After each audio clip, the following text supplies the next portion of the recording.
All right, 6E electric field. So number one says, which arrow best represents the direction of the resultant electric field at point P due to the charges on sphere A and B? Now, you realize that if these 2 points are positive, right? Positive, that's not shorthand for something else, like piece of something. uh, but it stands for a positive charge. Okay, and there's a positive point charge here. How do I know it's positive? Because you can assume that, well, you can't assume that they want the direction of the field lines, right? What is the direction of the resultant electric field at point P? And we always assume that the direction of our field lines always point outward from our positive charge, right? So and these positive charges, their electric field is going to point outwards. All right. Now, the resultant, right? Resultant, well, if you push, let's say you're pushing a desk and someone pushes this way and then someone pushes that way, which direction is the desk going to go? Well, the desk is going to go straight upwards, right? And so it's the same thing that happens here. So the direction of the field line of these two combined forces is going to go straight up. And so the answer is going to be C, right? It's going to be pointing straight up. Now, if they were negative charges, then the direction of the field lines would be pointing down, all right? Pointing down. Now, number two, which diagram best represents the electric field between two oppositely charged conducting spheres? Well, again, field lines always point outward from the positive, right? Always point outwards. And if you have a negative charge here, well then all the charge is going to go this way. It's going to curve. It's going to curve that way. And so the answer is C. Answer C.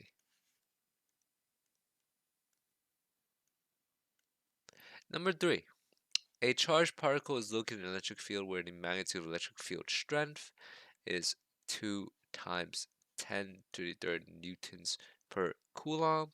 If the magnitude of electrostatic force exerted on the particle is 3 times 10 to the negative 3 newtons, what was the charge on that particle? Well, there's a formula that you've learned relating to this that has everything you need, right? So E is 2 times 10 to the third is equal to 3 times 10 to the negative 3 over Q. We cross multiply. Oh, we don't really cross multiply. Just cancel out the Q on the bottom.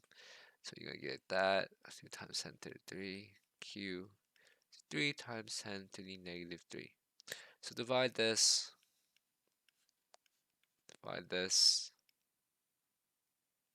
You're gonna get 1.5 times 10 to the negative 6. So this is actually positive 3. It might not look like a positive 3, but it's a positive 3. And so B is your answer. Now, number 4.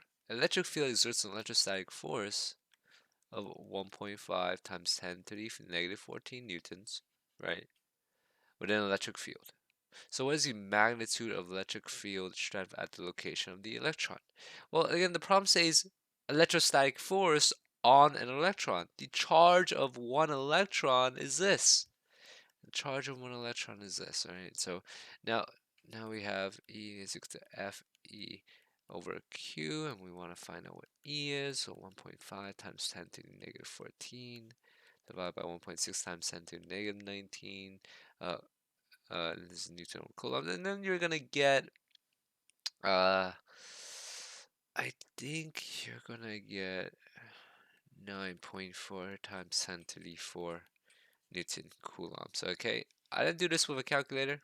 If I'm wrong, I'm wrong, and if I'm wrong, it might be. No, I'm right. I'm right. Yeah, it's C. It's C. It's C because 10 to the negative 14 divided by 10 to the negative 19, right? 10 to, if you're dividing exponents, you're you're subtracting them. So minus negative 19, which gives you 10 to the 5. And I'm assuming 1.5 divided by 1.6 gives you 0.9, 9 something. So 0.9 times 10 to the 5 is the same thing as 9 times 10 to the 4, which is choice C. So now we go into 5. Now, what can be concluded if the rod repels sphere B but attracts sphere S? So you have a rod in the middle. You have a rod in the middle. Rod, negative, right? And so if S is being attracted to this, that means S must be positive, positive, negative attract. And well, if R is being repelled, then they must have the same exact charge, right? They must have the same exact charge, so they want to repel each other. Now, so sphere R must be negative, and sphere S must be positive. So the answer choice is A.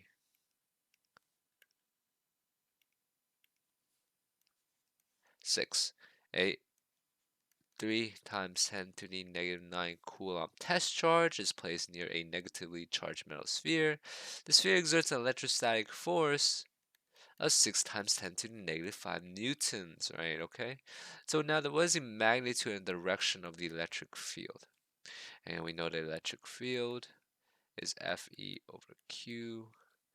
E is 6 times 10 to the negative 5. 3 times 10 to the negative 9. This gives you 2 times 10 to the negative 4 newtons over coulombs. And the answer is, well, it's either A or B, right?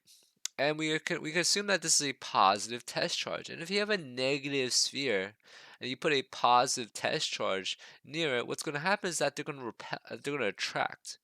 So it's going to be B, directed towards the sphere. So the electric field at this location is going to try and pull this proton towards that sphere. So it's directed towards the sphere. So the answer choice is B.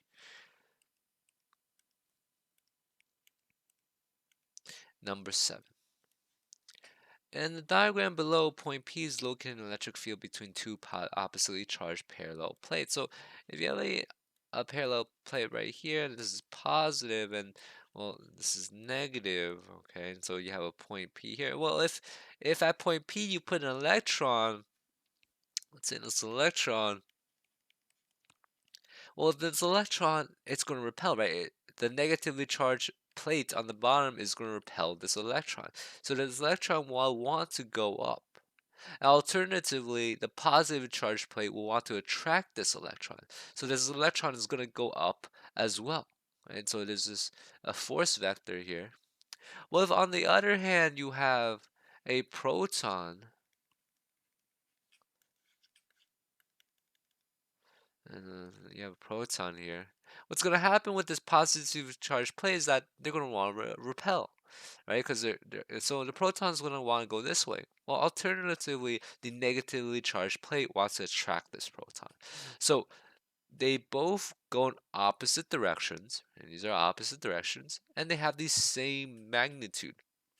They are the same charge, right? The charge of one electron is negative 1.6 times 10 to the negative 19, while the charge of one proton is 1.6 times 10 to the negative 19. It's just positive.